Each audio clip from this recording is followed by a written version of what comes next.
여러분 안녕하십니까? 우리나라의 노령 인구는 빠르게 증가해 고령화 사회를 넘어 고령 사회로 진입했습니다. 이에 따라 각 지자체에선 어르신들을 위한 다양한 복지 정책과 문화 프로그램을 운영하고 있는데요. 특히 군포시는 어르신들을 위한 복지 문화시설이 잘 갖춰져 있는 것으로 알려져 있습니다. 오늘 파워 인터뷰에선 지난 4월 새로 부임하신 군포시 늘푸른 복지관 최수재 관장님을 모시고 이야기 나눠보겠습니다. 관장님 안녕하십니까? 안녕하십니까?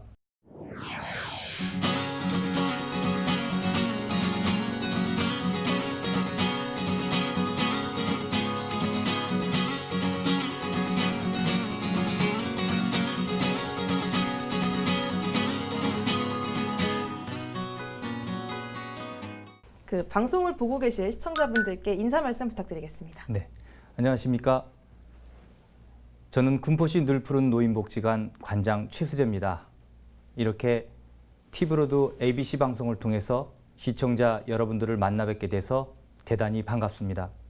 네, 지금 현재 몸담고 계신 늘푸른 노인복지관이 어떤 곳인지 간단하게 소개 좀 해주시죠. 네, 저희 늘푸른 노인복지관은 어르신들의 행복과 건강한 노년을 위해서 군포시가 설립하고 대한성공회 유지법인이 운영하고 있습니다. 2015년 10월에 개관을 했고요. 현재 어르신들이 한 13,000명 정도 어르신들이 등록돼 있고요. 하루 평균 한 3,000명 정도가 이용하고 계십니다. 이용에 대해서는 저희가 군포시에 주소지를 두고 있는 어르신들이면 누구나가 이용이 가능하고요. 만 60세 이상이면 가능하고요. 다양한 욕구에 따라서 선택해서 프로그램을 이용할 수 있습니다. 지금 하루에도 3,000명이 이렇게 이용하신다고 하셨는데 늘푸른 복지관에 그럼 굉장히 많은 사업들이 있기 때문에 이렇게 이용객들이 네. 많지 않을까 싶거든요. 어떤 사업들이 좀 이렇게 준비되어 있나요? 저희들은 이제 군포시에 있는 어르신들의 다양한 욕구를 반영해서 현재 이제 저희 직원들을 4팀으로 구분해서 이제 구성되어 있거든요. 운영지원팀이 있고요. 그리고 평생교육팀, 지역사회 통합팀, 그리고 복지기획팀이 있고요.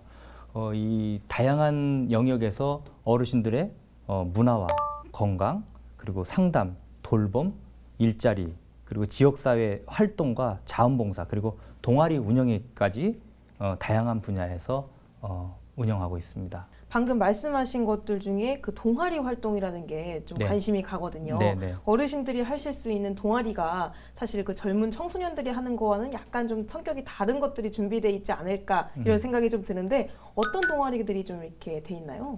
청소년들이랑 다르다고 보지는 않고요. 어쨌든 어르신들을 위해서 이제 저희 동아리가 한 8개 정도 동아리가 운영되고 있거든요.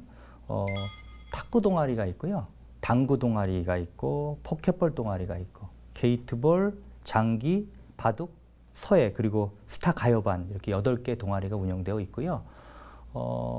특별하게 저희 동아리들은 인기가 좋아서 지금도 대기자가 굉장히 많이 있는 걸로 알고 있고요. 특별히 그 당구반과 포켓볼 같은 경우는 1년에 한 2번 정도 자체 대회를 가질 정도로 굉장히 열의를 가지고 있고요. 게이트볼하고 탁구반 같은 경우는 외부 대회에 나가서 우승한 경력도 있고요. 특별히 탁구반 같은 경우는 올해 서울, 경기, 인천 지역에 있는 노인복지관 대회에서 우승한 경험이 있습니다. 단순히 이제 운동으로 시작한 취미 활동에서 이렇게 대회까지 나가셔서 우승까지 하신다니까 되게 즐거우실 것 같아요. 예, 그렇죠. 이런 취미 활동, 운동 위주의 동아리 외에도 네. 어르신들이 그 취미 활동 외에도 봉사 활동을 그렇게 열심히 하신다고 제가 들었거든요. 예. 이 어떤 봉사팀들이 좀 있나요? 다양한 봉사팀이 있긴 있습니다만은 제가 오늘 소개드릴 봉사팀은 에버그린 봉사단이라고 해서 이 봉사단은 좀 전문 영역에서 좀 봉사를 할 수 있는 그런 팀인데요. 전문적으로 봉사를 하기 위해서 이제 그 에버그린 봉사단이라는 이름으로 사용되고 있지만 그 팀에는 이제 팀들로 또 이제 구성이 되어 있고요.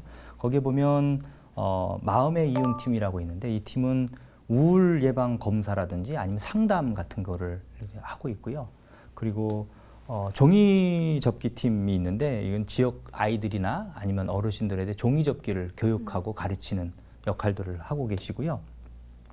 그리고 그 북카페가 있거든요. 저희가 이제 카페가 있는데 거기에 DJ 박스가 있습니다. DJ 박스가 있는데 그곳에서 이제 LP판을 통해서 추억의 DJ 반을 운영하고 있고요. 그리고 공연팀이 있습니다. 하모니카, 우쿨렐레 그리고 장구 같은 거를 통해서 여러 가지 공연에 참여하기도 하고 봉사활동을 하고 있는 팀입니다. 이렇게 전문적인 영역에서 여러 가지 팀을 구성해서 하는 것이 바로 에버그린 봉사단위입니다. 네. 뭐 이러한 다양한 복지 사업뿐 아니라 네. 늘푸른 사회복지관에서 이게 특화 사업의 이야기도 빼먹을 수가 없을 것 같은데 이 시행하고 있는 특화 사업에 대해서 좀 말씀 좀 해주시겠어요? 네, 저희가 이제 보건복지부에서 하고 있는 기본 사업과 목적 사업이 있는데 그 기본 사업과 목적 사업 외에도 이제 특화 사업이라고 해서 저희들 나름대로의 늘푸른 노인복지관의 특징적인 사업을 하고 있는데 현재 한 3가지 정도 제가 소개를 시켜드리면 사랑 나눈 해피데이라는 것이 있고요. 웰다잉 문화 사업이 있고요. 그리고 선배 시민 활동이 있습니다. 사랑 나누는 해피데이는 그 지역에 소외된 독거 어르신들과 그 가족 단위의 봉사 팀이 1대1 매칭을 통해 갖고 그 어르신들이 가지고 있는 정서적인 어떤 고립감이라든지 그다음에 지지할 수 있는 역할들을 하고 있는데 올해 같은 경우는 그 푸드 테라피라고 해서 가족들과 이 독거 어르신들이 함께 이렇게 프로그램을 운영하고 있습니다. 그리고 웰다잉 문화 사업은 말 그대로 웰다잉 그 의미 있는 삶, 아름다운 마무리라고 해가지고 그냥 죽음이라는 것이 우리가 받아들일 때에 굉장히 거부감이 있지 않습니까? 그러니까 그 죽음이라는 걸 그냥 받아들이는 것이 아니라 이 죽음의 의미를 되새기고 그러면서 지금 내가 살고 있는 지금 삶에 대한 의미를 다시 되새기면서 지금 내가 삶을 어떻게 사는 것이 지금 제대로 된 삶이고 어떻게 내가 이 생을 마감할까에 대한 것들을 고민하면서 그러다 보니까 이제는 많이 발전하셔서 한 4년 정도 운영하다 보니까 어르신들 스스로 이야기 카페를 구성해 가지고 서로 이야기를 나누고 교류하고 그렇게 운영하고 있고요. 선배 시민 같은 경우는 사실 그 노인 그러면 돌봄의 대상이었지 않습니까? 네. 그런데 이 노인이라고 하는 것이 돌봄의 대상이 아니라 이제 돌봄의 주체가 돼서 본인이 평생 동안 가지고 있었던 경륜이라든지 아니면 지식이라든지 이런 것들을 오히려 후배 세대들에게 당당하게 전수할 수 있는 역할들 그런 것들을 가지고 이 후배 이 시민 사회에 선한 영향을 끼치는 활동 그러니까 신노년 문화 활동이라고 할 수 있을 것 같습니다. 그 사실 어르신들이 인생의 선배님 아니시겠어요. 예, 그래서 예. 그분들께서 해주시는 말씀이 사실 다 살이 되고 피가 네, 되는 이야기인데 예. 그런 이야기들을 이렇게 특화 사업으로 해주시고 있다니 네. 상당히 좋은 역할을 해주시고 계신 게 아닌가라는 생각이 듭니다. 이런 늘푸른 복지관에서 하는 행사들 중에 또 네. 흥겨운 축제가 이맘때 항상 열리고 있다고 제가 들었거든요. 그게 바로 실버가요제 때문인 것 같은데 이 실버가요제가 언제부터 시작돼서 좀 어떤 전통을 가지고 쭉 이어오고 계신지 얘기 좀 해주시죠. 네. 실버가요제는 사실 저희가 2015년도에 10월에 개관을 했지 않습니까? 네. 그 2016년도 10월에 1주년을 맞이해서 노인복지관이 어떻게 하면 지역사회와 같이 이렇게 매칭해서 갈 수 있을까를 고민하다가 지역민들과 함께하는 축제를 좀 만들고 싶다. 그런 의미에서 이제 실버가요제를 하게 됐고요. 현재 지금 4회기까지 오면서 이제는 지역 축제로 자리매김했다고 볼 수 있을 것 같습니다. 이 실버가요제라고 하면 그러면 어르신들이 직접 나오셔서 노래도 부르시고 이렇게 하시는 건가요? 경연대회식으로? 그렇죠. 예, 예. 그럼 뭐 1년 동안 이렇게 준비해 와서 이거를 위해 동아리에서도 이렇게 다 같이 나오시는 경우도 있으시겠어요? 네, 물론 본선에 나오시는 분들도 있고 그다음 예선에 탈락하신 분들도 있지만 제가 보기에는 예선에 탈락하신 분들이나 아니면 본선에 나오신 분들이나 뭐 전혀 개의치 않고 어쨌든 이 축제를 즐기는 마음으로 임하는 것이 저는 되게 감사하고 저 또한 이제 즐거운 마음이죠. 네, 지금 요즘엔 그 전 세계적으로 고령화 사회가 되고 있지 않습니까? 네. 그래서 군포시 역시 어르신 인구가 적지 않은 것으로 이렇게 통계가 좀 나오고 있는데 그 어르신들이 더 나은 삶을 위해서 항상 매일 고심하고 계시지 않습니까? 그래서 혹시 군포시에서 바라는 어르신들을 위한 정책 이런 게 좀 필요하다 이렇게 생각하시는 게 좀 있으신가요? 제가 말씀드리고 싶은 것은 이 군포시뿐이 아니라 대한민국에 있는 지자체들이 가지고 있는 여러 가지 모습들을 보면 대부분 대한민국에 있는 이 복지관이라고 하고 그다음에 운영 시설이라고 한다고 보면 대부분 지자체가 이거를 시설을 만들고 그리고 이제 사단법인이나 사회복지법인이나 유지법인 같은 데다 민간에게 이걸 위탁을 줍니다. 그러다 보니까 지자체 같은 경우는 대부분 이제 감독기관으로서의 역할들을 하게 되죠. 그런데 사실은 이제 그런 역할들을 하다 보면 간혹 그 현장과 어떤 감독기관 간의 소통의 이제 부재라든지 아니면 여러 가지 이제 오해의 소지라든지 어쨌든 그런 이유로 인해서 상당 부분 이제 이게 문제가 되는 경우도 되게 많거든요. 그러다 보니 현장과 어쨌든 괴리된 부분들도 되게 많고요. 그러다 보니까 저는 이제 군포시뿐이 아니라 사실은 관과 민의 협치라고 하는 부분에서 어찌 보면 관과 민이 함께 머리를 맞대고 정책을 논의하고 하는 장이 좀 만들어졌으면 좋겠다. 그래서 거국적으로 민간 협치의 거버넌스 같은 기구들이 지자체에 좀 만들어져서 활발하게 그런 지혜를 좀 맞댈 수 있는 그런 논의의 장들이 좀 만들어졌으면 좋겠다는 생각을 하게 되고요. 또 하나는 사실은 노인복지관을 운영한 복지를 하면서 되게 안타까웠던 것 중에 하나는 뭐냐면 우리가 뭐 사각지대 이렇게 얘기하지 않습니까? 네. 그런데 찾아내도 끊임없이 이 사각지대는 있죠. 네. 그게 뭐냐면 우리나라의 그 행정이라는 것이 행정관청이나 주민자치센터 같은 곳에 그 대한민국 국민이 받을 수 있는 혜택이 사실은 한 300가지가 넘습니다.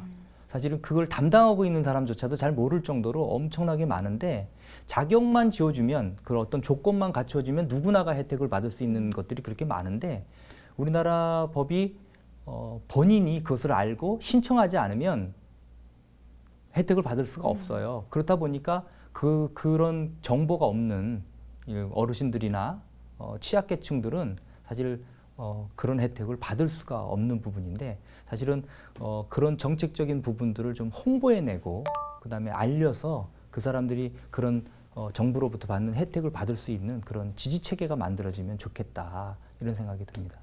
네. 그 아까 말씀하셨다시피 군포시에 사실 오신 지가 그렇게 오래되지 않다고 말씀해 주셨지 않습니까? 네. 지금은 이제 노인복지관의 관장님이시기도 하니까 네. 이 처음에 군포시에 왔을 때 이 노인복지관 그리고 군포시의 첫 이미지가 좀 어떠셨어요? 좀 놀라웠습니다. 사실은 제가 군포시에 오기 전에 있었던 것이 평택 서부노인복지관에서 한 12년 정도 설립을 하고 그리고 12년 정도 운영을 했는데요. 어떻게 보면 이쪽은 도시형의 이제 복지관이라고 한다면 그쪽은 이제 농촌형과 약간의 도시가 혼재되어 있는 그러나 정서적으로는 농촌형에 가까운 그런 곳이었습니다. 그래서 제가 이쪽 그 늘푸른 노인복지관에 오면서 제일 그 놀라웠던 거는 일단 규모에 놀랐고요. 그리고 이용자 어르신의 수에 좀 놀랐고요. 그리고 어르신들 그 수준에 놀랐습니다. 사실은 이곳에 와보니까요. 뭐 교장 선생님 출신들도 있고요. 뭐 사회에서 고위직에 계셨던 분들도 있고 이런 분들이 어르신으로 와서 이제 이용을 하시는데 정말 배울 게 많고요. 그분들이 가지고 있는 지식을 어떻게 하면 이런 이 인프라를 자원으로 끌어들여서 좋은 영향을 끼칠 수 있을까에 대한 고민들을 하게 되더라고요. 그래서 사실 이 군포시는 제가 보기엔 상당 부분 제가 이게 만들어가야 될 일들이 많다 이런 느낌을 받았습니다. 사실 뭐 이 복지관이라고 하면 단순히 이쪽에 와서 네. 뭐 문화센터식으로 배우고만 간다고 생각하실 수도 있는데 네. 이 군포시 같은 경우는 특별하게 그분들이 선생님으로서 나서서 할 수 있는 프로그램들이 앞으로 좀 기대를 해봐도 될 것 같다는 그런 생각이 좀 듭니다. 그럼 이제 올해도 얼마 남지가 않았습니다. 네. 그 이제 2달 정도밖에 남겨두지 않고 있는데 혹시 올해 이루고 싶은 계획이라던가 소망 같은 게 좀 있으신가요? 늘푸른 노인복지관으로 보면 지금 개관 5주년, 4주년, 5주년 이렇게 맞고 있지 않습니까? 네. 그 5주년 정도 되면은 이제 태동기에서 성장기를 거쳤다라고 저는 볼 수 있거든요. 그러면 저는 이제 이것을 이제 발전기에 제가 이제 늘푸른 노인복지관 관장으로 부임하게 되잖아요. 그럼 이제 그동안 괄목할 만큼 성장을 했다고 한다면 이것을 어떻게 하면 효율적으로 좀 운영하고 그리고 어르신들에게 공평하게 누구에게나 공평하게 이것을 이용할 수 있는 그런 시설을 만들까에 대한 고민들이 있거든요. 그래서 오자마자 저는 이제 그래서 지역 조사를 좀 하게 되고 그다음에 조직을 좀 진단하게 되는 일들을 하게 되었는데요. 그런 것을 통해서 좀 더 발전적인 모습으로 늘푸른 노인복지관을 좀 이끌어갔으면 좋겠다 이런 계획이 있습니다. 그리고 또 한 가지 말씀드리고 싶은 것은 사실은 어르신들이 행복하고 건강한 거는 당연한 거고 그것에 대해서 저희들이 매진해야 되는 건 당연하지만 사실은 그것의 그림자와 같이 그 어르신들을 행복하게 하는 사람들이 있거든요. 종사자들이 있고 자원봉사자들이 있거든요. 근데 사실은 사회복지사들이 행복해야 어르신들이 행복한 거 아니겠습니까? 네. 근데 사실은 그런 부분에서 보면 사회복지사들의 처우라든지 종사자들의 처우가 굉장히 열악한 것이 사실이고요. 저는 이런 사회복지사들이나 종사자들이 좀 행복했으면 좋겠다 이런 소망을 좀 갖고 있습니다. 네. 방송을 보시고 이런 좋은 곳이 있었네라고 생각하시는 분들도 있으실 것 같아요. 네. 아까 초반에 말씀을 잠깐 해주시긴 하셨지만 군포시 거주하는 60세 이상 누구나 물론 여기에서 모든 프로그램을 좀 체험해 보실 수 있지만 특별한 이용 방법이나 혹시 다른 조건 같은 게 있나요? 없습니다. 사실은 오셔서 접수만 하면 맞춤형으로 가거든요. 본인의 어떤 욕구를 접수하시면서 이야기를 하시면 저희 이제 상담자가 맞춤형으로 맞춰드리거든요. 뭐 어떤 문화 프로그램을 원하시면 문화 프로그램, 아니면 일자리를 원하시면 일자리. 그러니까 사실은 제일 중요한 건 용기를 내서 어르신들이 복지관에 찾아오셔서 접수하시면 되는 거죠. 네, 마지막으로 파워 인터뷰 보고 계실 그 시청자분들께 인사 말씀 부탁드리겠습니다. 네, 알겠습니다. 구슬이 서말이라도 꿰어야 보배라는 말이 있습니다. 아무리 좋은 제도와 아무리 좋은 시설이 있다고 하더라도 그것을 이용하는 사람이 이용하지 않으면 아무 소용이 없죠. 지금이라도 이것을 보고 계신 시청자 여러분들께서 용기를 내셔서 가까운 복지관에 가셔서 문을 두드린다면 행복한 노후를 보장받을 수 있을 거라고 생각을 합니다. 그리고 저희 군포시 늘푸른 노인복지관 언제나 열려 있습니다. 많이 아껴주시고 많이 사랑해주시고 많이 관심 가져주시기를 부탁드립니다. 고맙습니다. 네, 오늘 나와주셔서 감사합니다. 네, 고맙습니다. 사람은 누구나 노인이 됩니다. 많은 사람들이 무병장수를 꿈꾸지만 아무런 노력 없이 이루어지는 일은 아니죠. 우리에게 남아있는 날 중 오늘이 가장 젊은 날임을 기억하시고 늘 규칙적이고 또 건강한 생활 습관을 갖는 여러분들이 되시기 바랍니다. 오늘 파워 인터뷰 준비한 순서는 여기까지입니다. 시청해주신 여러분 고맙습니다.